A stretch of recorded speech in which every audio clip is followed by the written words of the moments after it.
d'être là. Je vous vois pas très bien parce que la lumière fait que vous êtes en contre-jour, mais je vois plein de petites ombres et ça, c'est agréable.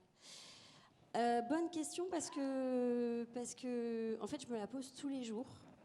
Et comme tu l'as très bien dit, en fait, d'année en année, j'ai l'impression qu'on régresse. Donc ça, c'est un vrai souci qui est lié à plusieurs choses.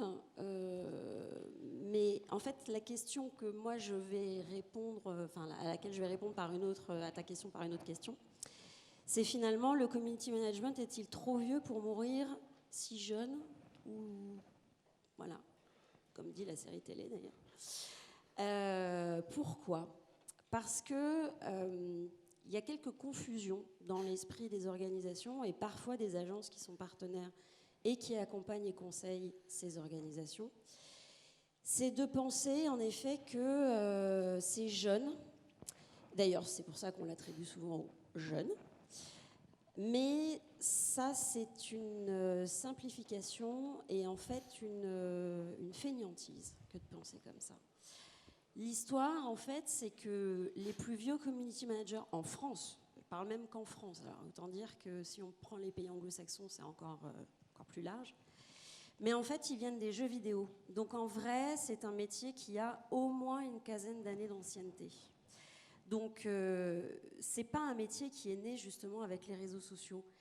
Et je dirais même que c'est pas un métier qui est né avec le web.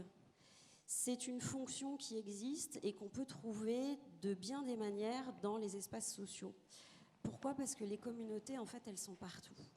Et qu'aujourd'hui, on va bien plus ressembler à une communauté, d'ailleurs, que certaines communautés, peut-être, que vous avez au sein de vos organisations. Alors, petite confusion déjà dans la temporalité, dans la naissance du métier ou de la fonction. Et puis, parce qu'en France, on aime bien quand même changer les terminologies, avoir l'air de faire progresser les gens en changeant leur titre. De community manager, on est assez vite arrivé à social media manager. Bon, ok. Sauf que là, il y a une confusion qui s'installe et qui fait en grande partie cette sorte de dégradation qu'on voit s'installer. C'est-à-dire qu'en fait, la différence entre community manager et social media manager, c'est que, en fait, il y en a un qui va gérer des gens, parce qu'une communauté, en fait, c'est fait de personnes.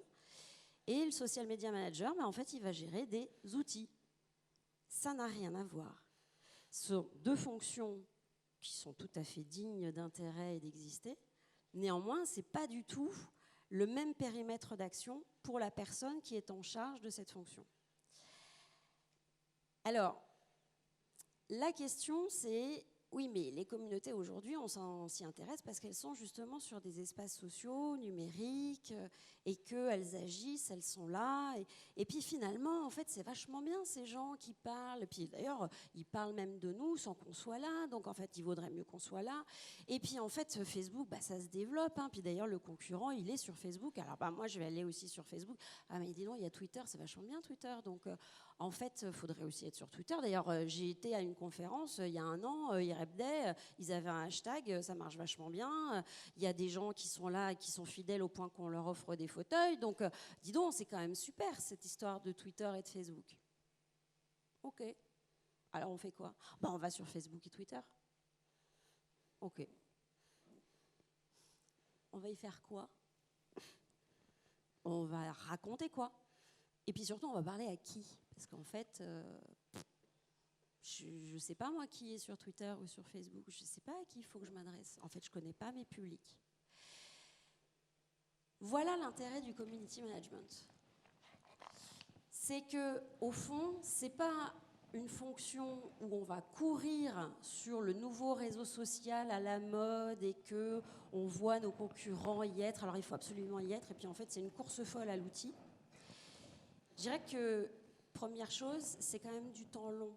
Du temps long pour apprendre, connaître les communautés, les publics avec lesquels on a envie de partager quelque chose. Et partager, c'est pas parce qu'il y a le bouton partager sur Facebook. Partager, c'est parce que quand vous êtes au sein d'une communauté, même si vous en avez le leadership, parce que d'une certaine manière, vous êtes le community manager, il n'en demeure pas moins que si vous n'apportez rien à votre communauté, il ne se passera rien. Les gens, ils vont vous regarder en disant « ouais, ok, se prend pour le chef, lui, mais en fait, il satisfait son ego, là, mais nous, en fait, on n'est pas là pour lui, on est là pour nous. Et la réalité, elle est là, c'est qu'en fait, les gens, ils sont là d'abord pour eux. Donc la question, c'est pas, est-ce que je vais sur Facebook pour être sur Facebook parce que mon voisin y est, mais c'est quelle valeur j'ai à apporter, quel est mon objectif pour aller travailler, créer, développer ou essayer de m'introduire au sein de communautés qui préexistent. Et attention, c'est comme s'introduire dans une maison, bah, vous ne rentrez pas comme ça en ouvrant la porte et en disant « Hey, c'est moi, regardez comme je suis beau ». Non, vous avez des choses à apporter. Donc il faut vous reposer des questions. Fondamentalement, revenir sur ces bases. Qui je suis ? Donc ça, c'est votre plateforme de marque, votre plateforme de communication, votre ADN. Vous n'avez pas à parler de tout et n'importe quoi. Il ne faut pas dévoyer votre identité. En gros, si vous faites du newsjacking qui n'a rien à voir avec ce que vous êtes, ben ok, peut-être que de manière très fugace, vous allez faire plein de retweets. Mais au fond, quelle valeur ça apporte pour votre organisation ? Probablement aucune. Juste le fait dans un épisode très, très, très éphémère, d'exister au sein de l'esprit de gens qui ne pensent pas vraiment à vous tous les jours. Donc, qui vous êtes ? À qui vous voulez parler ? Quelles sont les communautés avec lesquelles vous avez envie de faire des choses ? Et je dis bien faire des choses. Pas juste rebondir sur l'actu ou faire la énième vidéo à la brute. Parce qu'en fait, ce que disait Christophe et ce sur quoi je suis tout à fait alignée, c'est qu'aujourd'hui, on fait du copycat, de copycat, de copycat, de copycat. On joue sur des bases hyper rassurantes, on se dit très innovant. En réalité, on l'est de moins en moins. Pour la petite histoire, il y a 8 ans maintenant, j'ai travaillé sur une campagne électorale régionale. Eh bien, nous avions plus de choses dans le kit de community management à offrir aux équipes de campagne que ce que vous pouvez trouver aujourd'hui sur la dernière campagne électorale. Et ça, pour moi, c'est un indicateur. À partir du moment où on régresse et où on fait focus sur certains outils, ça veut dire qu'on n'a pas compris où sont les gens avec lesquels on doit partager des choses. Autre point de confusion. Le périmètre d'action du community manager. Je vous ai dit, community manager, les humains, social media manager, les outils. Quand on fait du newsjacking ou quand on veut faire de l'impression de marque, en fait, on fait de la publicité. On ne fait pas du community management, on fait de la pub. C'est très bien, hein, c'est un métier là aussi très digne. Mais on ne fait pas du community management. On adresse sur un canal social, numérique, ce qui est en réalité une publicité. Alors à charge après pour l'équipe créa d'être la plus innovante, créative, rigolote, tout ça dans l'esprit, l'ADN de l'organisation. Néanmoins, voilà, ça reste de la pub. Quand on fait répondre son CM à des gens qui sont mécontents parce que leur train arrive en retard, je ne vise personne, ou que il n'y avait pas le produit du catalogue promotionnel et qu'on n'a pas retrouvé en boutique et que quand même c'est scandaleux, on fait de la relation client. On ne fait pas du community management. On va dire, bah non, quand même, les clients, c'est la communauté. Ben non, en fait. Vous le savez tous, mais les évidences, ça va mieux en le redisant. Un client, quand il est satisfait, il s'en va. Il rentre chez lui, il fait sa vie. Un client insatisfait va vous adresser un message pour vous dire « Hey, ça va pas, il y a quelque chose qui va pas, moi je ne suis pas content, je veux qu'on trouve une solution commerciale, aidez-moi. Et puis si vous ne répondez pas assez vite, je vais revenir à la charge encore et encore et encore. » Mais une fois que ce client insatisfait a trouvé de votre part une réponse, bah lui aussi, il s'en va, il retourne à sa vie. Et ça, ainsi de suite, à l'infini. Alors, vous allez me dire, oui, mais du coup, si on a plein de gens en face de nous, contents ou pas contents, ça fait une communauté. Ben non. Parce qu'en fait, il va manquer un élément essentiel, c'est une transversalité. C'est-à-dire que vous vous adressez à plein de gens. Mais ces gens-là, s'adressent-ils les uns avec les autres sur un sujet ou sur un autre ? Non. Imaginez le service après-vente de Darty, où vous prenez votre petit ticket. Et puis, en fait, tout le monde est mécontent sur son lave-linge. Et puis, il trouve une solution. En fait, les gens, ils ne se parlent pas. Ils sont assis sur leur chaise et ils attendent le numéro affiché. Ce qui fait communauté, c'est le lien entre les gens. Pas seulement celui que vous créez avec les gens, mais celui que les gens entre eux peuvent effectivement avoir. Est-ce qu'ils se parlent entre eux? Et finalement, le meilleur ROI qu'on peut avoir, si tant est qu'on réintègre cette notion de retour sur investissement, c'est le nombre d'interactions, non pas avec vous, mais les gens entre eux. Parce que ça veut dire qu'ils sont réellement engagés sur un sujet que vous avez peut-être mis sur la table au sein de cette communauté, mais la réalité, c'est qu'ils s'en sont saisis. Ça, c'est des gens qui sont actifs. Donc, une petite définition de la communauté.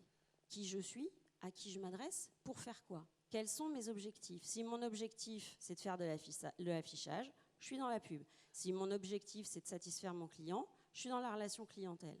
Vous allez me dire, bah oui, mais alors c'est quoi l'objectif du community management? En fait, il peut être multiple, mais toujours avec cet esprit qu'on travaille et on partage avec des gens, on dégage une valeur. Si vous n'apportez pas vous aussi une valeur, en réalité, si vous ne faites qu'attendre que les gens vous dégagent de la valeur, vous n'êtes pas dans du community management.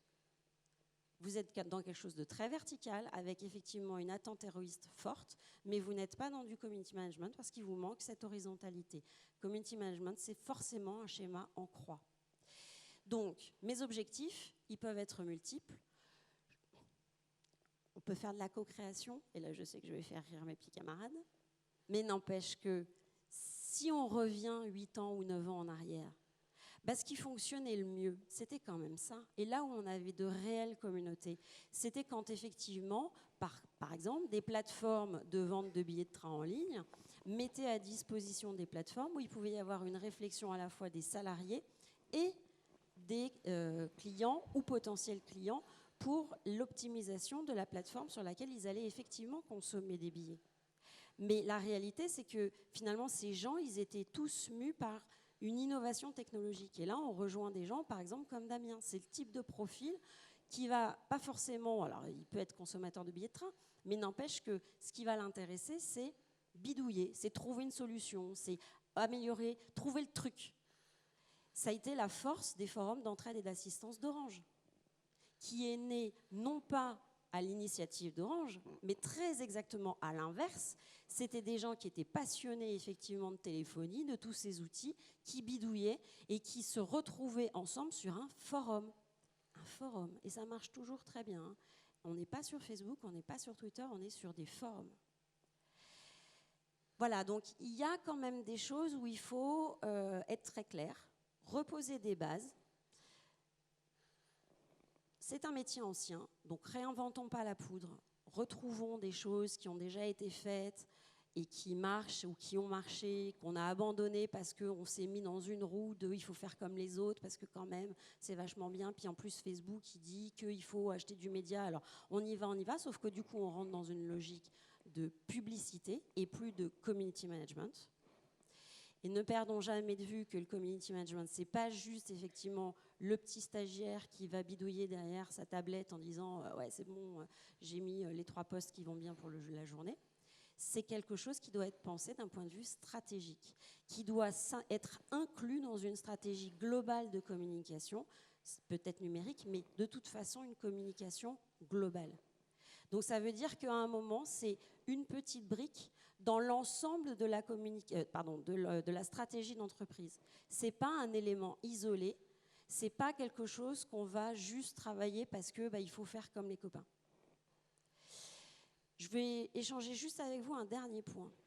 C'est-à-dire que si vous voulez vraiment vous remettre dans le cœur du réacteur du community management, allez voir ce qui se passe au sein des associations ou des ONG.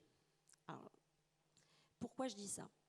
Parce que là, ce ne sont que des gens qui sont a priori mus par un vrai centre d'intérêt commun, des vraies causes à défendre, et qu'ils le font de manière bénévole. Vous n'avez pas là de relation financière qui s'introduit. Et du coup, vous allez voir comment ces personnes contribuent, réagissent, enrichissent ces espaces communautaires. Et ils le font sans contrainte, c'est-à-dire sans hiérarchie qui vient leur dire « Hey, la plateforme de communauté interne, il faut vraiment qu'elle vive. Ça fait 3 ans qu'on a ouvert cette plateforme et il n'y a toujours personne. Il y a juste que le groupe des communicants qui fonctionne. » Ben oui, parce qu'en fait, vous avez ouvert un outil, mais ça n'a pas été réfléchi. Ça n'a pas été amené. Ce qui n'a pas été démontré, c'est la valeur ajoutée pour la communauté interne que d'utiliser potentiellement cette plateforme collaborative.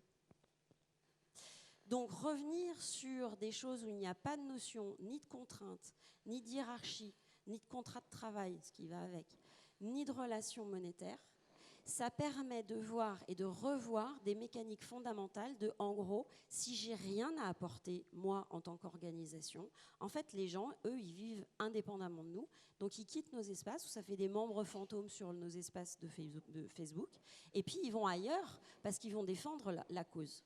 Parce que pour elles, ça, c'est important. Voilà, donc il faut toujours garder à l'esprit que ce sont des humains qu'on a en face de nous. Ce ne sont pas des machines, ce ne sont pas des bots, ce sont des gens qui pensent, agissent, réfléchissent à des degrés très variés. On peut faire plein de choses, on peut même avoir l'objectif de simplement avoir un espace ludique. Il y a des gens brillants, il y a des gens bêtes, mais c'est comme dans la vie, en fait. On n'est pas tous dotés du même niveau de culture et d'intelligence. Et ben, il faut faire avec. Il faut accepter que cette communauté, elle soit volatile. On ne garde pas. C'est pas ma communauté, à moi, et ça sera toujours comme ça. Non, elle sera là, cette communauté, si vous leur apportez quelque chose. Une idée, un service, une valeur, une réflexion, un espace ludique. Mais il faut que vous apportiez quelque chose. Et pour apporter quelque chose, il faut que vous ayez pensé en amont votre stratégie. Qui je suis, à qui je m'adresse, et surtout pour faire quoi. Ce qui est la base de la communication. Oui. On est d'accord. Alors, je vais prendre quelques réactions. Pendant que tu parlais, je regardais ce qui se racontait. Nous avons Martin Schneider qui nous dit « De la barbe et du beau monde ». Merci, je ne pense pas que ça s'adresse à toi. Xavier Noël Kuhlmann qui témoigne en faveur de Catwoman, donc toi en l'occurrence. Je cite, « Les forums ne sont pas morts et restent un excellent outil pour les communautés de rester connectées de manière digitale.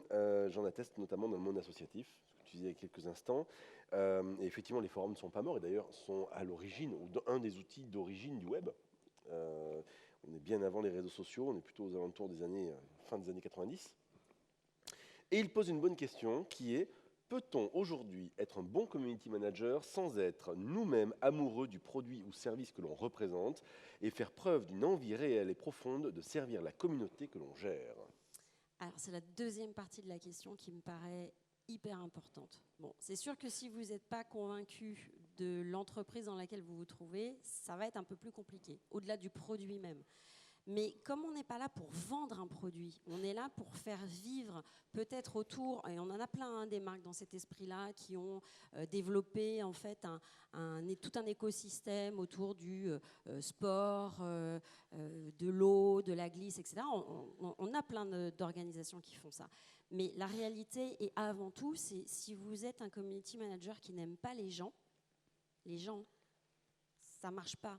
C'est-à-dire que vous avez beau être derrière un écran d'ordinateur ou derrière une tablette, encore une fois, à qui vous vous adressez, ce sont des êtres humains, pas des machines. Donc si vous n'aimez pas les gens, en fait, vous allez avoir du mal à mettre en place vos stratégies, même si vous avez très bien pensé votre strat, parce que probablement dans un temps donné, vous allez rencontrer physiquement ces gens. Ce que Christophe Blueboat et Damien ont fait, pas Christophe Blueboat, hein, c'est pas ton nom, je sais, hein, mais ce que vous avez fait, c'est valoriser quelqu'un qui est effectivement un ambassadeur de cette communauté IREBD. Ça, c'est une dynamique de valorisation de la personne, c'est une dynamique de reconnaissance, donc c'est un geste fait vers lui. C'est effectivement, merci d'être là depuis longtemps, merci de parler de nous, merci d'être là. Voilà. J'espère que cet exemple-là, ça répond à la deuxième partie de la question. Je ne sais pas où est Xavier, mais... Xavier est tout là-haut, je crois. Oui, voilà, c'est ça. Ah, ok. Là, il est tout là-haut, là-haut. Il y a une réaction aussi que j'ai trouvée très drôle là sur Twitter. C'est Interflora qui nous a dit « Prévenez-nous, si le community management est mort, qu'on envoie des fleurs ». Pas mal, Interflora. Je crois pas qu'ils soient dans la salle. Ah, pas mal. C'est oui. pas du newsjacking, mais... Non, mais lui, il est très fort. C'est du Oui, live c'est très tweet bon. jacking, on va dire. C'est très très bon. Est-ce qu'on a peut-être, on peut prendre des questions dans la salle? Oui. Mais bien sûr, on peut prendre des questions dans la salle. Est-ce qu'il y a des questions dans la salle, autres que Twitter, du coup?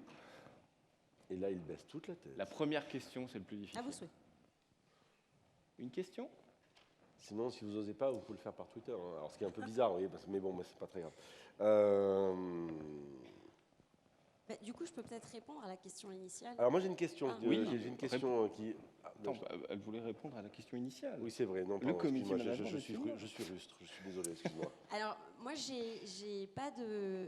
J'aime pas être la vieille grincheuse de service et puis genre les cheveux blancs qui s'accumulent et genre ah, ben, c'est bon, ça fait 10 ans que t'es là. Non, c'est blond cendré. Blond cendré, merci. Je t'en prie. En revanche, là où je suis très sceptique, c'est si on perd de vue effectivement l'humain. C'est-à-dire que le CM, il est mort et il va mourir, c'est sûr, si on perd de vue la partie stratégique et le fait qu'on s'adresse à des humains.